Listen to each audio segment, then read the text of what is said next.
How fighting made me a millionaire at 24. Timmy with the intro. So, fun fact, I'm not even actually a fighter. Like, I don't do it professionally or anything like that. I've just had the 2 amateur fights, and it's not for me. Like, to actually fight competitively, but I love the training aspect. And the skill acquisition side of things is paramount in regards to this.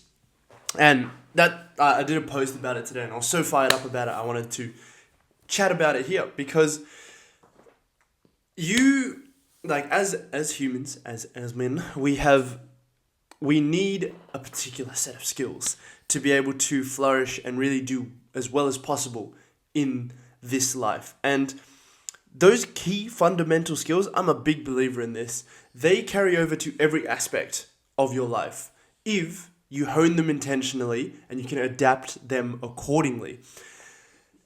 If you can do that, then if you can figure it out in one aspect, you can apply it in others as well. And if you can figure out how to apply it, then it just keeps building and building and building, because the cool thing is it really boils down to human nature, human psychology. We are just made this way. I was talking to one of the guys that's a fighter right now after we were doing some sparring yesterday, and it was really just like, yeah, we all fall into the same patterns, the same habits.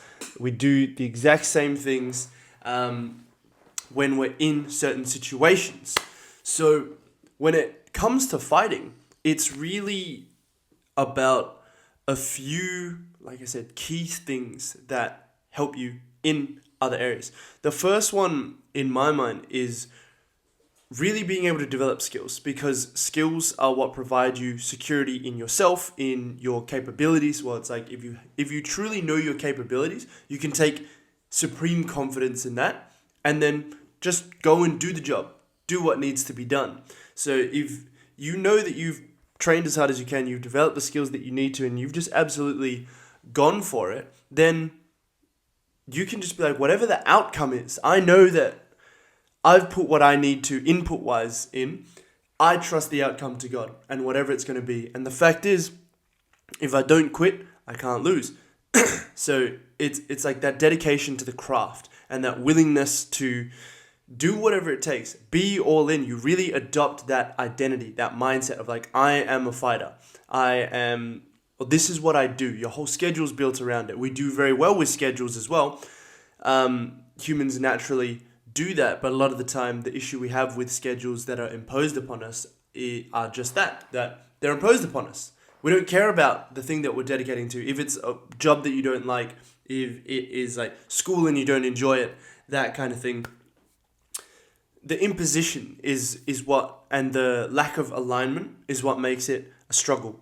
But if you can find your craft, essentially the thing that you care about, that you love, that you would do for the rest of your life for free, you'll find that you can do okay with no schedule, but you will do your best with a schedule, a consistent schedule, because our bodies just work really well off that. It's like a training program. For example, you'll always do better with a program than you would if you were winging it. Sure, of course, you can get results doing your own thing, just doing whatever. But if there's some semblance of structure, and because structure also helps with you making sure that you're progressing towards your goal, then you're going to just do better than if it's completely free. And the fact is, like, I'm a dude who's kind of, sometimes I just send it and like, I'll figure it out later. You'll max out your ceiling really quickly that way if you're not actually thinking about building things in a bit more of a structured way. And you don't even have to know the full structure from day one. You'll figure it out as you go. But the biggest thing is that you don't... I lost my train of thought there. You basically, you'll do better with the structure, knowing where it fits within the context of your goals. So yeah, that's a lot of this game. It's all about developing skills, having confidence in those skills, and especially in business. When you're a man in business, a lot of your confidence is subconscious. It's like a lot of confidence communication, whether it's for sales, for building your brand, anything like that. It's non-verbal. So it's not like you just say, oh, hey, this, or it's not purely just the words that you say, which is where a lot of people go wrong with that. It actually comes from supreme confidence in proven skills and actually knowing your capabilities. And so a lot of it's non-verbal, just the way you conduct yourself, the way you carry yourself, which is why being in shape, you like just statistically, you do better business when you're in shape. People trust you more. Whether it's right or not is a whole nother thing, but people trust you more. They put more faith in you. They think that you're more structured, more disciplined, more capable. Even if you're not. So if you pair that with business skill, that goes a long way, which is something I talk about. And then another aspect to that is, I think there's kind of like that primal side of ourselves. You can argue that that wants to fight or like be capable of handling conflict. Essentially, that's what it is. It's not necessarily physically fighting. It's about being able to handle conflict confidently. So a lot of that, the physical confrontation side of things, if someone comes up to you and you know what you're capable of, you conduct yourself in a way, if you have the right mindset, you conduct yourself in a way that's not conducive to getting into a fight. It's like de-escalating the situation without having to say anything necessarily. It's like your mere presence can do that. I mean, little tangent, but if you think about Ronnie Coleman, he never got into fights all his years as a police officer because he was like huge. Have you seen the guy when he was a police officer? Massive, and he just called it like instant peace. So it's that the demeanor and also his pure size, but that's where being in shape comes in handy as well. Like I said, a lot of sales, because something like that, being able to handle conflict and that is non-verbal. It's in this and the way that you'll speak as a result of confidence in proven skills, like I said. So you basically, it's like the art of fighting without fighting. And the same kind of thing carries over to business because you know what you're capable of. You know that I can do this. I'm dedicating myself to something that's meaningful, that I care about. And, there's also that element of I want to be able to protect my family and those in need. And hey, if you can de-escalate a situation by doing that, even better. Like you don't actually have to run in and hurt people. And then I think really important note is to trust it to God as well. Don't because all outcomes decided by God. Yeah. So when it comes to that, it's also like you don't know until you're actually on the other side. You don't know until you actually know, until you're in there.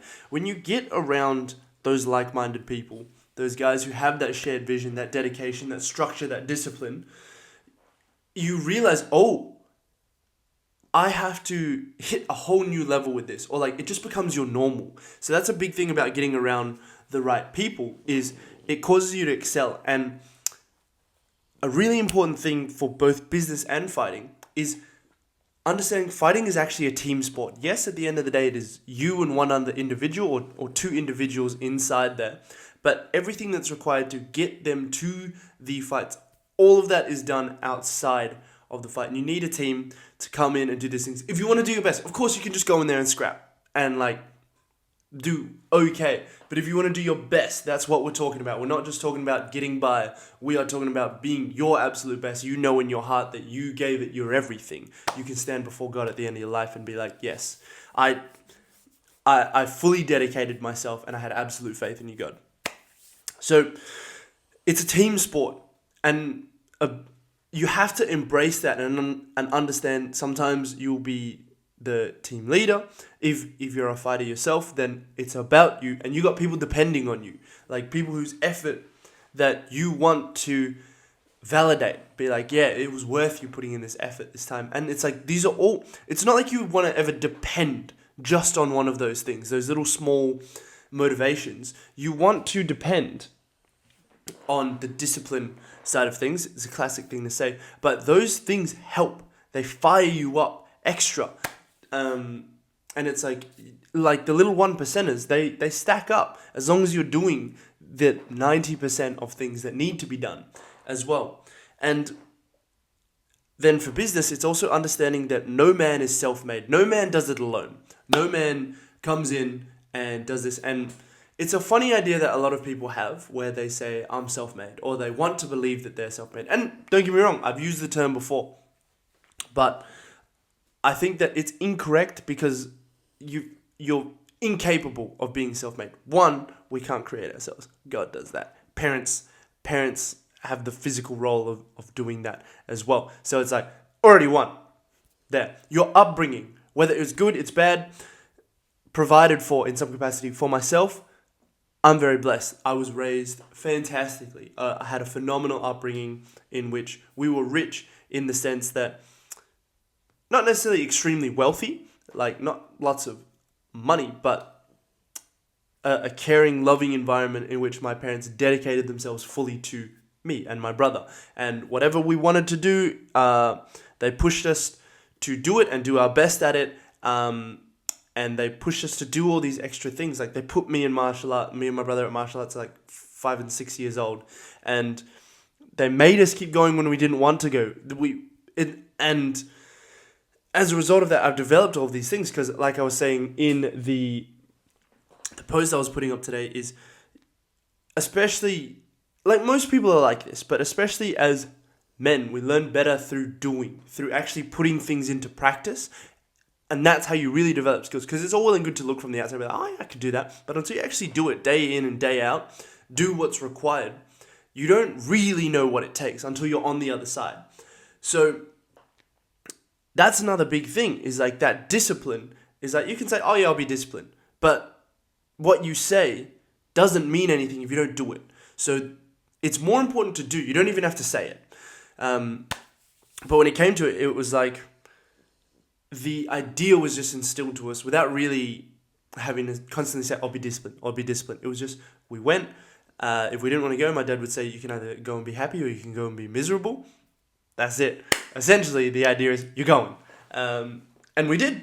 And for myself, I decided to keep doing it. My brother stopped.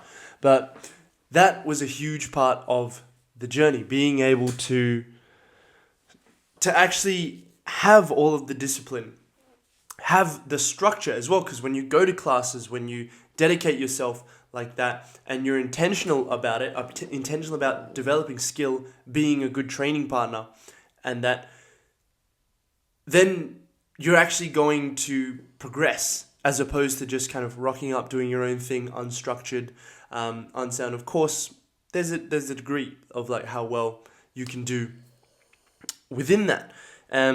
So yeah, coming back to the upbringing, it's like no man is self-made. You need, even in a martial arts context, you need coaches are going to help you get to your best. You need teammates that are going to, what's up, man? What's up? The Sandman, BJJ, absolutely ragdolls me. Yeah, so you need other people, teammates, good training partners to be able to be your actual best, and understanding that and getting around people who have those shared values is a skill. Like you have to be the leader and take accountability for that. Essentially, you're responsible for developing that skill of getting around the right people with shared values that will feed into your structure. And that's how we are. Ultimately, we're part of a team. We're inherently social beings. Yeah. Creatures, I was going to say. But the thing is that it's your skill. So you have to get around people who have the shared values. Okay, what's the actual best way to train? Because, like I've said in the comments of the post, is fighting is a thinking man's game now more than ever. Like it's not about just getting in there and sending it. You have to, like, the best guys are cerebral about it. So you want to be with people who share those values, and you obviously, if that's the outcome that you're training for, if that's the result that you want, you have to train accordingly. You have to have a cerebral, an intelligent approach, whether it is cutting weight, whether it is fight prep itself, conditioning, skill development. You don't just want to be getting in there and banging it out in the gym every day.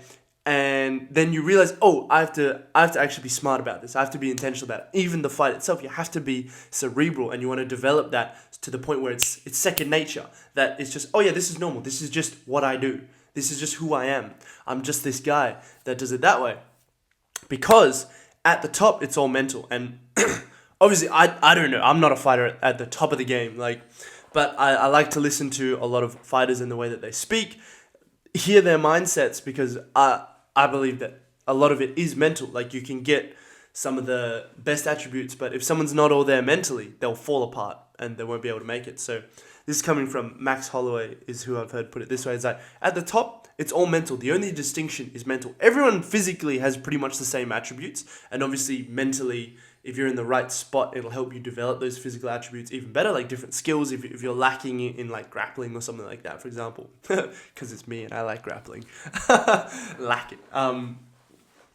But Max Holloway said the contenders and the champions all physically about as capable, but it's a mental thing. It's mental to get to the next level. And the champions and the greats, the legends, it's mental again. So it's all about getting that side of things in order and training accordingly. And like I said, you need a team for that. You need to get around the right people.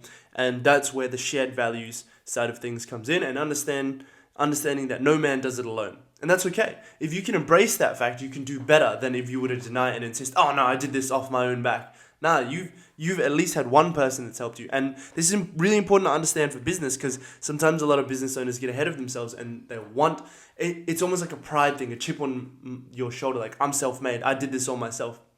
Nah, man. Even if it was just you putting in all those hours by yourself, I've heard something like, oh, if you put in the hours and you were mowing lawns and making all that money yourself, if you had $0 to start with, if you came from poverty and all of that, then yeah, that's you self-made. No, you're not. Because someone had to pay you. Someone had to allow you to mow their lawn in this example. Someone had to pay you and give you the opportunity for that. You needed that person. We need each other. People, you need the right people around you. So in that sense, no man is self-made. And I think that's a fantastic thing, because in order to actually be your best, you have to put that ego side of things aside. Essentially, and just be like, yeah, it's okay. I didn't build all of this off of my own back. There will be moments where you're alone and you're kind of going at it yourself, but people have helped you before, people will help you after, in some way, shape, or form.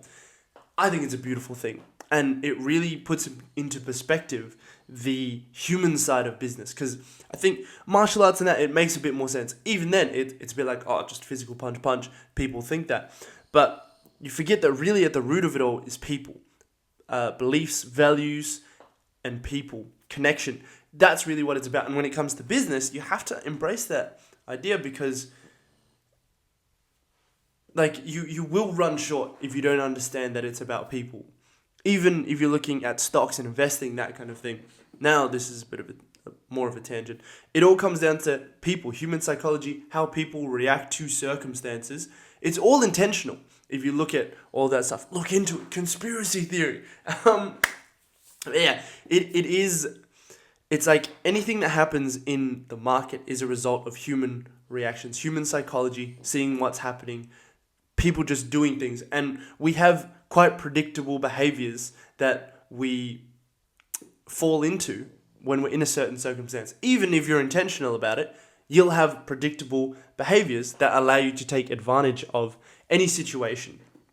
And yeah, similar thing, I'm going to bring it back, with fighting as well. So understanding that people have reactions, and oh, this is interesting, I hadn't made this connection before, but you can kind of you can force people to do certain things. So when it comes to fighting, it's like you do something and that makes your opponent or your partner react to that. And then off of that, you can force them to do other things, or you can strike, you can hit, you can find your openings based on what they do, their reactions. So it's a game of reactions and adaptability, figuring out what the other person's doing, and then just being like, okay, this is what they're doing, this is what I'm going to do as a result of that. You're not trying to necessarily, you're taking that past data, having some faith that that's what's going to happen. If I move this way, they're going to do this. If I feint with my shoulder this way, this is what they do.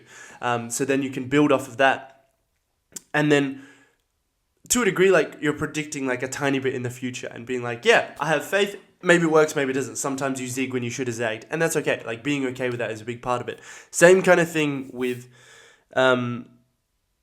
human psychology and business, if we're looking at investing, like companies will actually do certain things, or they'll have certain news that, this is, I'm getting deep on this, but they'll get certain things reported in the news, and that to get a reaction out of the public so that stocks do a certain thing. I'm still learning about this, always learning, but I dropped baby Groot and I dropped baby Timmy.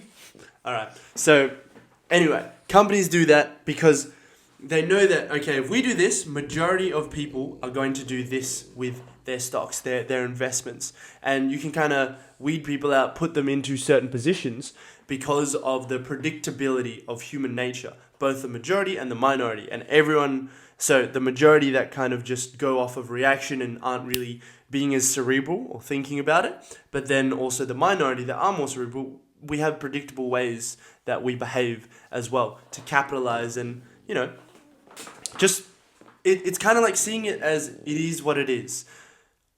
You're just taking the scenario, and instead of complaining about it and being like, I wish it was this way, just being like, okay, sure, maybe I wish that this guy fought that way instead, but is that going to help me right now? No. What am I going to do about it now? How am I going to capitalize and get better regardless of all of those circumstances? That's a big thing there. So, yeah, or coming back, we, bear with me, but we need other people. So we embrace that concept of, it's a people's business. Even in fighting, we need each other to do those things, to develop and grow, be our absolute best. And that kind of goes on to my next point, which is it's about investing in people. And if you have the skills to be able to invest in people, which is a big thing you can get from fighting, is that you can really discern when you're intentional about it. Or the caveat on all of this is you got to be intentional about all of this. Is if you can figure out how to discern character. That's a big thing. You can discern people's character, their value, based on what they do. Not what they say they're going to do, based on what they do. So I think fighting is a great way of exposing this, even in the training room. If someone's like, I could do this, that, and then they get in there and they cut. Or someone's like, oh no, they don't really say anything, and then they're a beast. They do that kind of thing. It's like, when you actually are in the situation, you can judge the character. But before that, you don't really know. You can't really judge from the outside. There'd be like super skinny guys, or like your average like middle-aged, just like average Joe looking school teacher kind of thing, and then they'll just ragdoll you. And you're like, oh man, so you don't judge in that way, but you know once you get in there. So that's one of the big things as well, is like, you can only really assess those things when you're actually in there and you actually see what people are made of, and you get to see what you're made of as well. You get to find out, because from the outside looking in, it's easy to be like, oh yeah, I would have done this, I would have done that. Oh, business, I would have said this, I would have done that. But when you're in there, it's different. And when you're just learning and not applying, it's different as well. Because theory is all well and good, but when you're actually in there, there are small nuances, person to person, whether you're sparring with them, fighting with them, or doing business with them. There are small nuances because of their attributes, their upbringing, all of the things that have happened in their past, and like their understanding of the game, that are going to affect the way that you do something. So something that might work for one person won't work for another person, and you have to be adaptable. So again, that's an intentional skill, adaptability. And then through being able to discern character like that, you can also understand how to invest in people, and that willingness to do whatever it takes, because this is combining a couple of concepts here. But the concept of being completely dedicated to the craft, because when you are dedicated to the craft and you're passionate about it and you care about it, you'll do whatever it takes.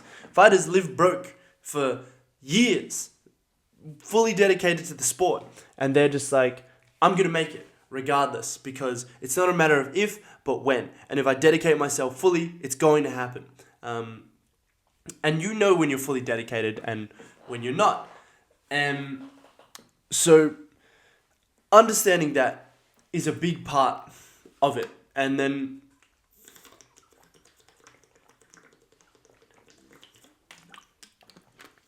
when that's the case, you'll pay whatever the price. You're not just going to be like, oh, I don't feel like going today, so I'm not going to go. You're going to think about things. This is an Eric Thomas thing. Think about the opportunity and not the obligation, because a lot of the time when you're you've got that resistance, you're thinking and focusing more on the obligation of, oh, I have to go do this. I have to go force. I'm tired. I'm gonna train again today. I'm gonna get beaten up by some guy or something like that. But if you think about the opportunity, I get to go train and I'm going to develop my skills better because I'm sore, I'm tired, life is hard, but I'm going to get in there and do it because it's what that opportunity means for the long term as well. Skill acquisition in the moment, long-term payoff by applying that skill. Same kind of thing with business. You understand, you might not like doing some of the things along the way, but you got to see them as the opportunities. See them for what they are, the opportunities that are allowing you to fully dedicate to your craft, the thing that you care about. Build a life that is meaningful for you based on the passion that God's put on your heart. So you're willing to pay whatever the price by way of your effort, your energy, but also monetarily. That is big by way of people being willing to invest in themselves, put all of their faith into a gym to get a membership for that kind of thing, or have a certain coach and have private lessons with them. Is big there. So it's a skill to invest in people as well. What's this? Vargs 99. The mentality of having the opportunity to do something instead of feeling forced changes your whole perspective. Exactly, bro. Exactly. So a big thing. It sounds so simple, and it was kind of cliche the first few times that I heard it, because I was like, I understand this. But even just switching your language from I have to do this to I get to do this really changes your perspective on things, because a lot of the time, this is just the way your language is symptomatic of your values, your beliefs. So if you find yourself constantly saying, so I agree with you, Vargs, essentially. If you find yourself constantly saying, I have to do this. Oh man, I've got it. I have to do this. And I have to go to training. I have to do this. It's like you're seeing everything as an obligation. So value-wise, it's going to feel different to if you're like, I get to go do this. And that's the only way you change it is through actually doing. And that's the thing with martial arts as well. You don't get better by just looking from the outside, be like, I'll do this next time. Yeah. You actually get better by getting in there and doing it. So same kind of thing with changing your values, changing your beliefs to ones that are more favorable to the outcome that you want or the results that you want.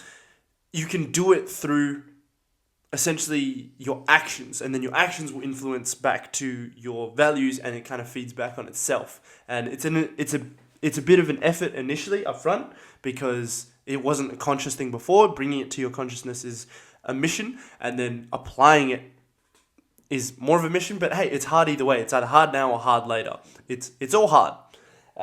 It's all difficult. So it's like, what do you find worth struggling for? It's a big thing to understand. So yeah, when it comes to that, having that mindset, it's like I get to invest in people and understand people.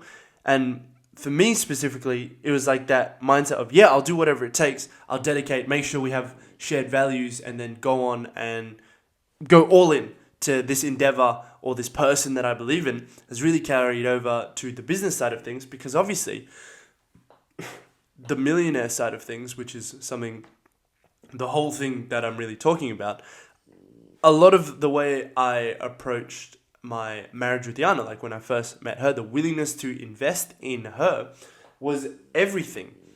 That's done so much more for business than I could have imagined. Again, no man is self-made. And it was just that willingness to invest in people, in the right people. So taking the time to understand the values that we shared, the direction that we wanted to go in life, and understanding those deeper things, the commitment to each other, to be adaptable, to change, and do that with one another is absolutely huge. I wouldn't be where I am today without Yana. I just wouldn't. Like, I wasn't on that path necessarily business-wise. Like, I didn't have the business acumen that I have now. I didn't have the slightest portion of it, nor did I have the inclination to kind of go on this path. But Yana being Yana, it's like put us together, and we develop more as a result of these as a result of having each other, as a result of that willingness to invest in each other, invest in people, by way of our time, our effort, our energy.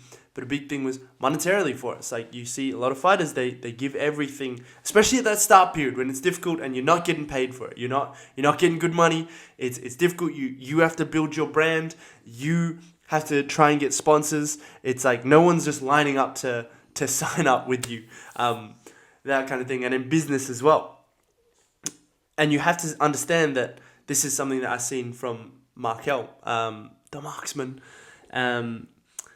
Check his stuff out. Is like, he saw it as, okay, instead of thinking, oh man, why is no one sponsoring me? It's like, oh wait, no, they do want to sponsor me, but I have to put myself out there. I have to give them something to sponsor, essentially. So he's building his brand and doing a phenomenal job with his content there, which is something a lot of people need to do. Fighters, business, boom, there's the carryover right there, because then you can sustain yourself without being broke for years and years and years. It just takes a lot of intentional effort up front, because it's like, dude, people want to get their product out there more. They want to sponsor the right people that have those shared values, because it's good business. It's a practical thing to do, but also people just genuinely believe in other people and want to help as well. But you have to realize that you take the initiative to put yourself out there. So again, another parallel between fighting and business is initiative. No one's just going to give you the opportunities. You have to go and take those opportunities and make them work for you. And there might not always be a perfect time, perfect opportunity.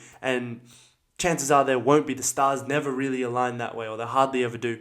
You take whatever opportunity is and you make it right. And that's a huge thing there. Same thing when it comes to investing in people, is if you can see that this is the right person, like how, for instance, with me, with Yana, we could tell we were the right people, right fit. And of course, there's always, oh, unis now. Oh, no, I'm in the middle of building a house. Now is not a good time. Or, yeah, all these things. But it's like, no, for the right people, for the right circumstances, you will take it and you will make it work. And even when it came to, like I was saying in one of my other posts today, was we were essentially rich before being wealthy. We were $200K in debt, making $200 a week. We had an $800 a week or 41.5 or something K mortgage a year to be paying for, but it was still like that investment in each other, that absolute faith in God and His calling for us, and Him being like, hey, this is the path to walk. You don't have to do it, but if you do it, it's worth it. So we walked that line and we walked it together. That investment in people is absolutely huge. So you have to understand that, because you need your team. It needs to be like that, like not investing in the wrong people. So you have to do whatever it takes to get around the right people, and cut out those kind of outsiders, those negative voices, which is a big thing that we do with business as well. Because you don't need someone around you all the time who's like, no, I don't think you can make it as a fighter. Oh, I think this guy's going to knock you out. Oh, no, I think you're going to lose. Oh, what are you doing? Fighting's not a real career. You don't need that around you, because then you have to fight to overcome that all the time. I've talked about this with a lot of guys in business. Is like the doubters, genuine doubt, even from a place of compassion, is still doubt. So you have to cut it out to whatever degree that you can, whether it's not communicating with that person anymore, or reducing the communication, or setting boundaries for how they can talk to you, or even just cutting them out completely. Anything in between all of that, or just having that conversation with them. It's necessary, and the onus is on you to do that. So when you do that, you can fully invest in people, and you can invest into your team, invest into getting around the right people. And when you do that, again, you don't know until you're in it, but being around that is a crazy thing. It is just like, when that becomes your normal, when you are just around it every day, you're like, whoa, the level is so much higher, because you'll find that you're not having to overcome doubt. You're not having to wake up every day and be like, because we all have self-doubt anyway. It's like, what do you say and what do you do with that? It's about overcoming that and overcoming that with positive action in the direction that you want to go. But when you don't have that self-doubt, and you're not just around people who are normal, like, oh yeah, good for you. When you're around people who are like, they're about it, they're doing the same thing, they are fully committed as well, and there is no doubt in their mind that it's going to work. Because, again, like I've said, it's a commitment. That's it. Like, success is a choice. It's not, oh, if it happens, it's when it happens. When is up to God. If is up to you. Essentially being like, I'm going to have faith. I'm going to do whatever it takes. I'm going to trust the outcome to God. I'm going to work every single day as hard as I need to, as hard as God calls me to. And I'm going to do everything and build my faith, build those skills, build the skill of faith, because faith is a skill, every single day. Then you just hit that next level. It becomes part of who you are. I kind of forgot where I was going at the end of that, but bringing back to the thing. When you are around a team like that, that becomes your normal. It's not common, but it can be your normal. So it's not common for people to be rich mentally, psychologically, spiritually, financially, and that. But it is. So it's not common, but that doesn't mean that it's not normal. It's normal depending on the circles you roll in, so to speak.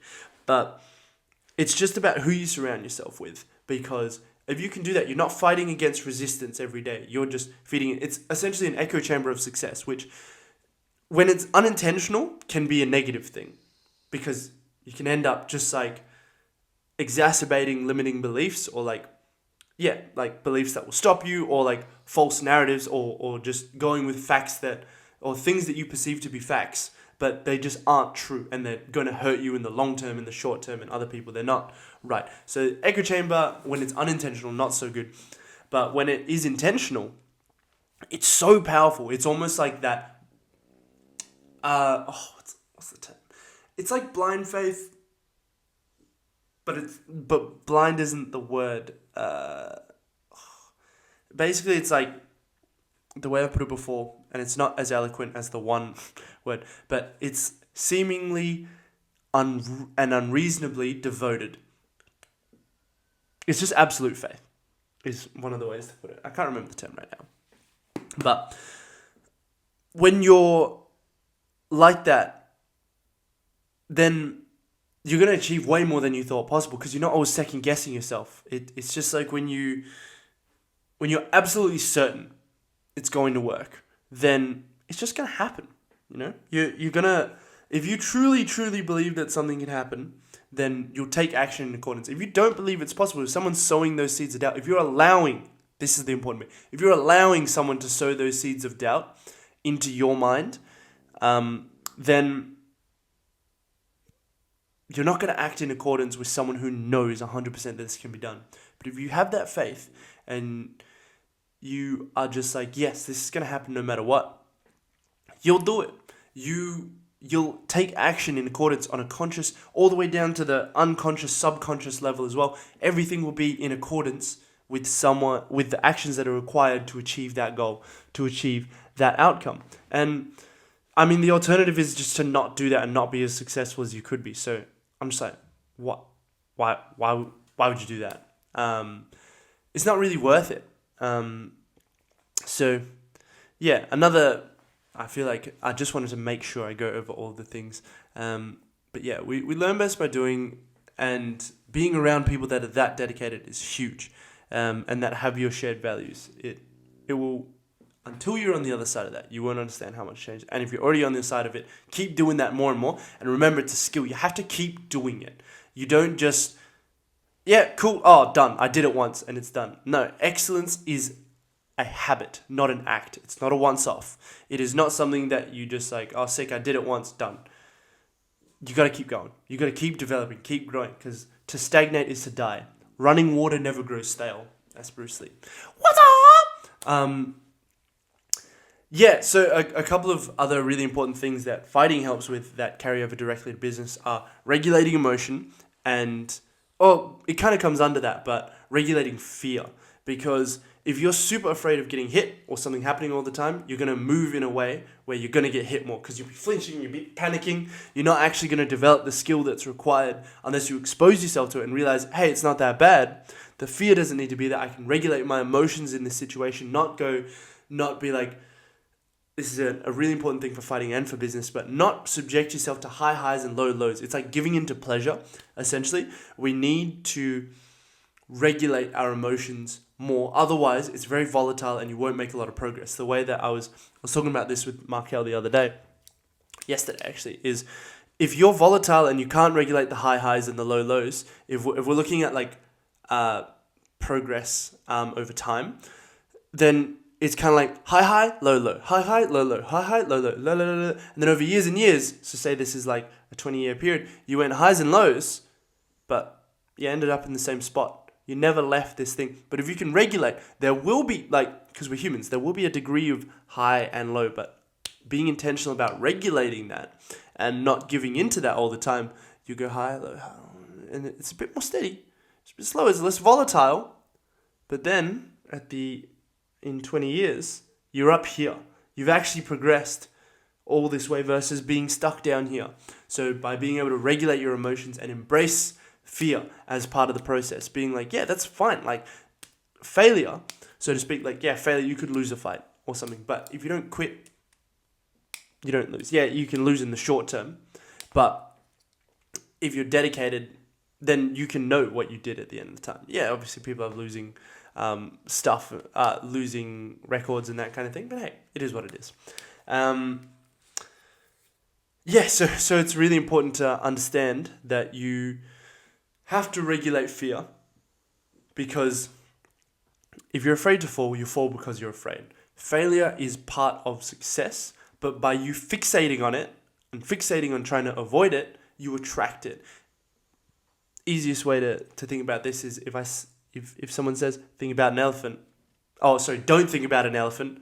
What do you think about? Think about an elephant. If you're skiing, a lot of the time what they say to do is if you go off the path and you start barreling towards trees, don't look at the trees. But then that also kind of, because subconsciously, we don't really register negatives, so like no or don't. So all you hear is look at the trees. They say, look at the path. Look at where you want to go, not where you don't want to go. Because you'll naturally go towards the thing that you're looking at and fixating on. And it's the same kind of thing with fighting as well. It's like if you are fixating on where you want to go, that is the path that is more likely to occur than if you're fixating on what you don't want. It's not going to work very well. So yeah, if you're so afraid of getting hit that you're essentially acting solely in a way that is, you act solely in a way that is conducive to you getting hit. And this is a human psychology thing. You hear about people talking about it with investing and that kind of thing as well, because it's just true. It's just what happens. It's a self-fulfilling prophecy, essentially, telling yourself, oh, I don't want to fail, I don't want to fail, I don't want to fail.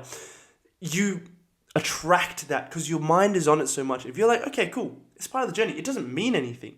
You don't have to see that as a low. You don't have to see wins as like a super high. If you can regulate it and just be like, it just is what it is, you'll make way more progress. It's less volatile and it feels less pleasurable in a sense. But as a result of that, you'll actually progress. This is Heat on Dennis 08. I just came back from a second boxing session. Let's go, bro. It's good. Boxing is what a game. What an art, bro. How was the boxing session, man? How are you liking it? Stoked to hear that you're getting in there and doing that, man. It's good skill to have. Really good skill. Obviously, what we're talking about today as well, and how that carries over to business and life in general is just a massive part of being successful. So yeah, you attract what you fear most because you act in a way that's conducive to that thing happening. And the way I see it, I was kind of exposed to this earlier in free running as well. It's like if you're afraid to fall, you fall because you're afraid. Heard that from Daniel Ilabaka. If you don't know who that is, that's cool. But essentially it's like if you're so afraid of failure that you kind of like bail out from stuff. If you think about that, if you're doing a backflip, you're like, oh, I'm going to fail. And then you bail out when you're halfway through a backflip. Yes, obviously you're going to fail. So you fall because you're afraid and because you're fixating on the failure side of things. It's like if you're committing and you're going, there's no point in entertaining the idea of failing. Just like, I'm doing this, I'm going to make it. And if stuff comes up, because it will, I'm going to deal with it. And I'm going to keep moving forward. Just keep swimming. Don't worry. Yeah, it was good. Heat on Dennis. I'm glad to hear that it was good, bro. That it was good. Maybe sometime we can box. Have a bit of a sparring session. Should be good because my boxing is not my strong suit. But it's fun. It's fun. Yeah, those were the main points. Essentially, fighting allows you to cultivate a lot of skills by putting them into practice. And then those skills carry over to life and business. And I was using the example of myself for how that specifically, like being all in and really developing those skills. When I look at it objectively and analyze like the difference between mine and Yana's paths versus other people's that have kind of been not quite as dedicated everywhere that it was required. No hate to them, like I understand. But like I can see why we've achieved the things that we have by the grace of God, as opposed to just the way it's been done by other people. We want to focus on the positive. And it's really through like